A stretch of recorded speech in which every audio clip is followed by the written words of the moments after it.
How are you? Thank you very much. I've met a lot of your supporters online, but I've noticed that a good number of them seem to buy into this conspiracy theory regarding the Council of Foreign Relations and some plan to make a North American union by merging the United States with Canada and Mexico. These supporters of yours seem to think that you also believe in this theory. So my question to you is, do you really believe in all this, or are people just putting words in your mouth? Well, 90 seconds. Well, it all depends on what you mean by all of this. The CFR exists, the Trilateral Commission exists, and it's a, quote, conspiracy of ideas. This is an ideological battle. Some people believe in globalism, others of us believe in national sovereignty. And there is a move on toward a North American Union, just like early on there was a move on for a European Union, and it eventually ended up. So we had NAFTA and moving toward a NAFTA highway. These are real things. It's not somebody made these up. It's not a conspiracy. They don't talk about it, and they might not admit about it, but there's been money spent on it. There was legislation passed in the Texas legislature unanimously to put a hold on it. They're planning on millions of acres taken by eminent domain for an international highway from Mexico to Canada, which is going to make the immigration problem that much worse. So it's not so much a secretive conspiracy. It's a contest between ideologies, whether we believe in our institutions here, our national sovereignty, our Constitution, or are we going to further move in the direction of international government, more UN? You know, this country goes to war under UN resolutions. I don't like big government in Washington. So I don't like this trend toward international government. We have a WTO that wants to control our drug industry, our nutritional products. So I'm against all that, but it's not so much as a sinister conspiracy. It's just knowledge is out there. If we look for it, you'll realize that our national sovereignty is under threat. Congressman Paul, thank you.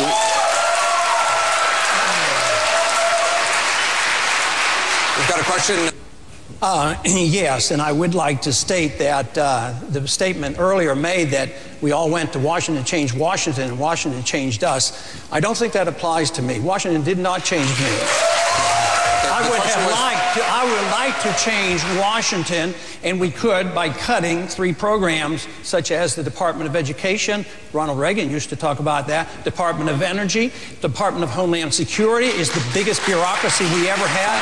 And besides, what we can do is we can have a stronger national defense by changing our foreign policy. Our foreign policy is costing us $1 trillion, and we can spend most of that or a lot of that money home if we would bring our troops home. Governor Huckabee, 30 seconds, 3 programs. Absolutely.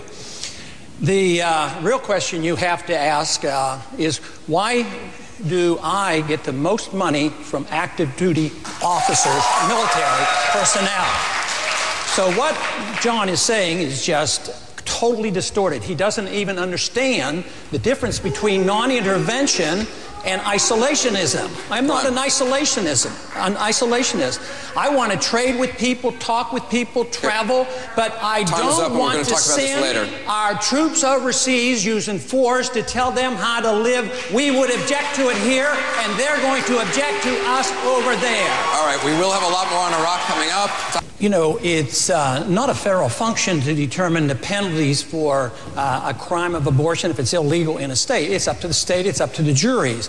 And it should be up to discretion because it's not an easy issue to deal with. But the first thing we have to do is get the federal government out of it. We don't need a federal abortion police. That's the last thing that we need. But should a woman be charged with a crime? Pardon me? Should a woman be charged with a crime? I don't personally think so. I'm an OB doctor, and I practiced medicine for 30 years, and I, of course, never saw one time when a medically necessary abortion had to be done.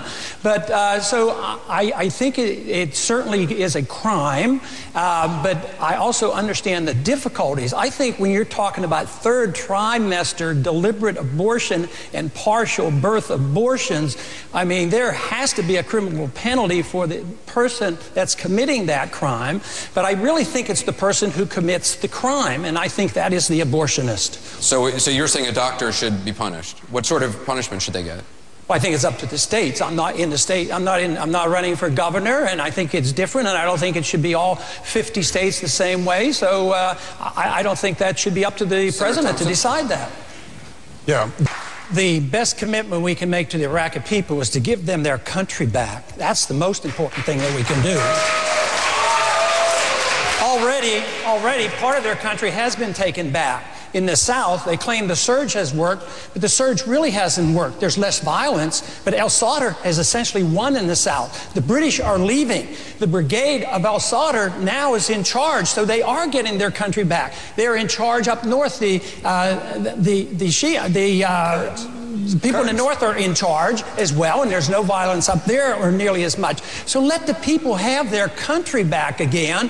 Just think of the cleaning up of the mess after we left Vietnam. Vietnam now is a friend of ours. We trade with them. The president comes here. What we achieved in peace was unachievable in 20 years of the French and the Americans being in Vietnam. So it's time for us to take care of America first. Senator McCain. 30 seconds. And we will defeat it. Congressman Paul, I know we'll get everyone in on this. Congressman Paul, just want to allow you to respond. Shortly after the Vietnam War ended, Colonel Tu and Colonel Summers met, and they were talking about this. And the American colonel said, you know, we never lost one battle. And Colonel Tu, the Vietnamese, says, yes, but that's irrelevant. And it is irrelevant, but we have to realize why they want to come here. Wolfowitz even admitted that one of the major reasons that the Al-Qaeda was organized and energized was because of our military base in Saudi Arabia. He says, oh, now we can take the base away. He understood why they came here. They come here because we're occupying their country, just as we would object if they occupied our country. I just want to let Congressman Tancredo in. We're running short on time, so please, let's try to get... Are sick and tired of what they're getting, and they want some real changes. I don't want to run your life. You need less taxation, less regulation, a better economic system. We were not meant to be an empire. We were meant to be a republic protecting liberty here at home. It's up to you to spread this message around this country. This is an American cause. It's a cause of freedom. There's something going on in this country, and it's big. It's really big. That was by the Paul campaign. Let's get to another YouTube... Infrastructure problem in this country is very, very serious. We as Americans are taxed to blow up the bridges overseas. We're taxed to go over and rebuild the bridges overseas while our bridges are falling down in this country. This country is going bankrupt, and we can't afford this. We need to take care of ourselves. We do not need to sacrifice one thing more. We just need to take care of ourselves and get the government out of our lives and off our back and out of our wallets. Senator McCain, 30 seconds.